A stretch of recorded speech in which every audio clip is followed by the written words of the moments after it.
Oi, gente, tudo bem? Hoje nós daremos continuidade ao nosso conteúdo e vamos estudar um pouco sobre a química inorgânica, falando um pouquinho sobre as funções inorgânicas. Inicialmente, vamos nos lembrar do que é uma solução. Conforme nós estudamos na aula sobre interações interpartículas, uma solução é um sistema homogêneo constituído por duas ou mais substâncias. E nela tem-se o solvente, que é a substância que dissolve, e está presente em maior quantidade. E também se tem o soluto, que está presente em menor quantidade. E como ocorre a dissolução de uma substância em outra?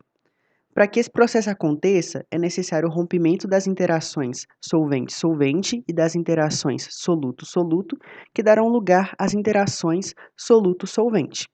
Daremos nessa aula foco à dissolução de compostos iônicos. E como que ela ocorre? A dissolução de substâncias iônicas se dá através de um fenômeno chamado dissolução, que é um processo no qual os íons de um sólido iônico se separam a partir da interação destes com as moléculas de água, através das interações íon-dipolo. Então, a partir daí, desfaz-se o retículo cristalino antes existente, deixando apenas os íons solvatados pelas moléculas de água. E a solvatação, ela se trata desse fenômeno no qual os íons do composto iônico se encontram rodeados pelas moléculas de água. E como esse processo pode ser escrito através de uma equação química? O primeiro exemplo é a dissolução do cloreto de sódio, NaCl. Primeiramente, essa substância tem sua fórmula escrita no lado dos reagentes da equação, que está antes da seta, e a fórmula vem junto ao seu estado físico, que é o sólido. No lado dos produtos, que é após a seta, representaremos os íons separados. Então, nós temos Na+, e Cl-. Lembre-se de que o NaCl é um composto iônico, ele é formado por um metal e um ametal. Eles se ligam através da ligação iônica, então nós temos dois íons ligados entre si. Quais são esses íons? O íon sódio, Na+, e o ânion cloreto, Cl-. Uma outra coisa muito importante é que nós devemos escrever os símbolos dos íons com sua respectiva carga que constituem o sólido iônico.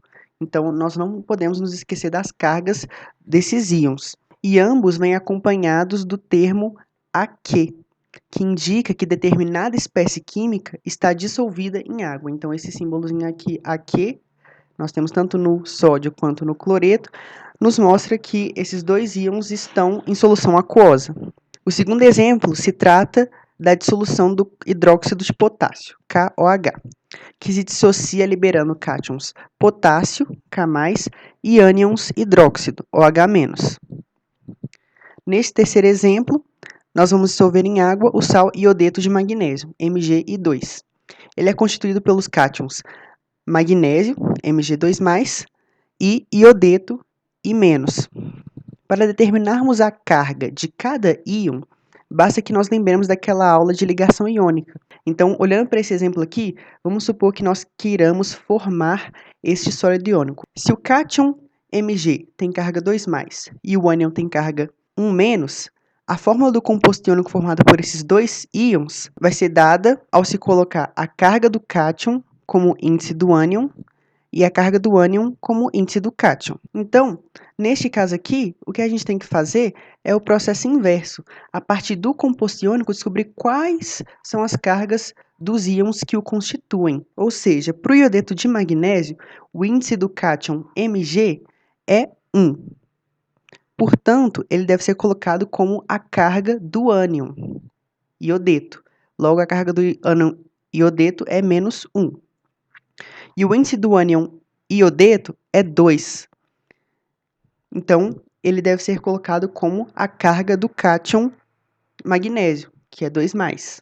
Para finalizar, nós devemos nos lembrar de que, neste caso, para cada íon magnésio, tem-se 2 íons iodetos que neutralizam sua carga positiva. Portanto, colocamos o número 2 à esquerda da fórmula do íon iodeto, indicando que são liberadas 2 unidades desse ânion. O número 2 ao lado do ânion iodeto é chamado de coeficiente estequiométrico.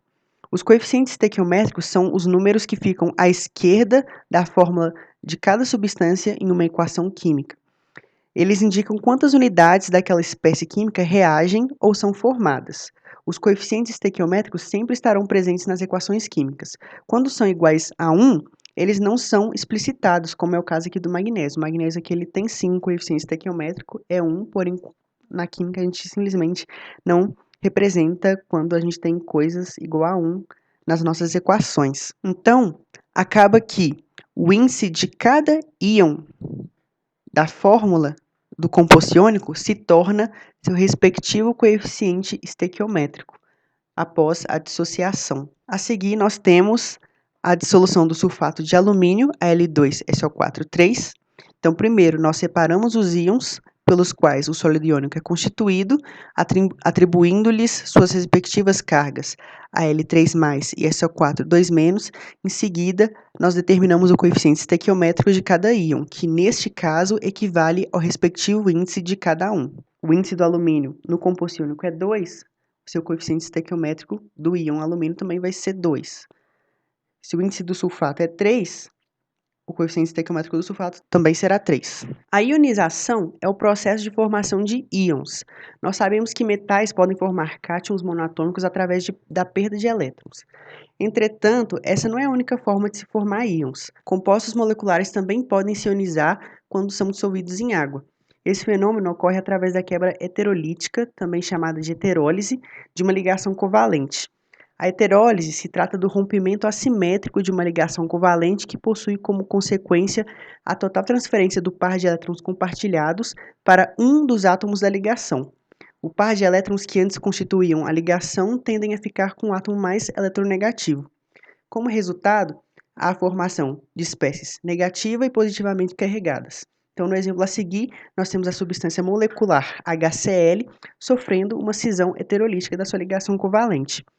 O átomo mais eletronegativo, que é o cloro, fica com ambos elétrons dessa ligação, adquirindo carga negativa, enquanto o hidrogênio adquire carga positiva. E esse processo pode ser equacionado da seguinte maneira: o HCl, no estado gasoso, quando ele é dissolvido em água, ele se ioniza em H+ e Cl-, ambos em solução aquosa. E nós não podemos nos esquecer de representar os estados nos quais cada espécie química se encontra.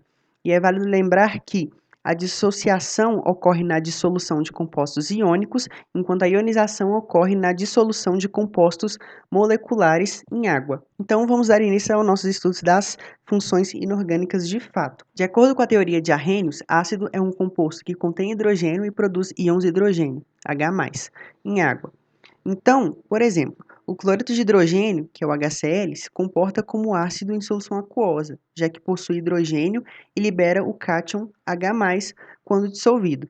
Já o metano, que é o CH4, não pode ser considerado um ácido, porque ele não possui a capacidade de liberar esses hidrogênios que possui. Quando o hidrogênio de uma molécula pode ser liberado na forma de H+, dizemos que esse hidrogênio é ionizável. Então, aqui a gente tem um exemplinho. O HCl ele é um ácido porque, quando ele é dissolvido em água, ele se ioniza em H+ e Cl-.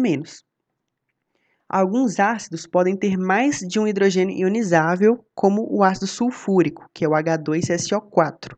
Portanto, ele pode perder ambos átomos de hidrogênio. Isso pode ser representado em duas etapas. Primeiramente, a gente tem o H2SO4 liberando um H+, que é uma partícula de carga positiva, e ao liberar esse H+, o que resta da molécula é o HSO4. Então, se essa molécula toda aqui perdeu uma partícula de carga positiva, o que resta dela adquire uma carga negativa. Na segunda etapa, o HSO4- libera o H+ que lhe restou. Então, ele libera o H+ e forma SO4 2-, que é o que resta da molécula. Então, aqui, a gente já tinha uma molécula, um íon poliatômico, que já estava negativamente carregado.